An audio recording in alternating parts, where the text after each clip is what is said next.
The transitional timed up and go test is a timed evaluation, and you will be asked to move as quickly as you can each time you do it over the course of the study.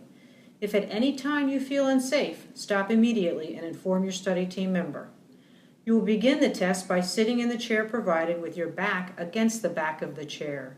Your least painful side leg will be against the wall and your hands in your lap. In this video, the patient's least painful side is their right side.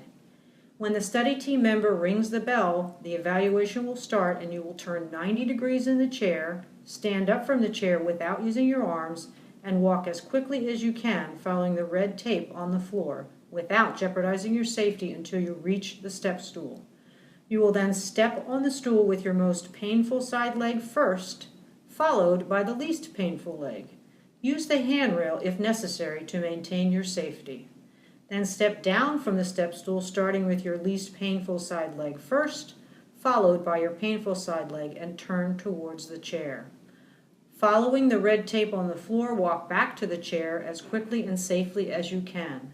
When you reach the chair, sit down and push your back against the back of the chair. When your back touches the chair, the timer is stopped and the evaluation is over. The study team member will ask you to rate your maximum pain felt during the transitional timed up and go, and will also ask you your current pain level utilizing a 10-point pain scale, where 0 represents no pain and 10 represents the worst imaginable pain. Are you ready? Yes.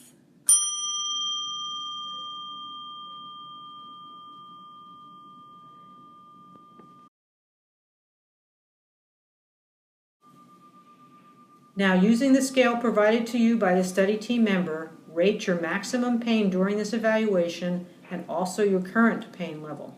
The transitional timed up and go test is now over.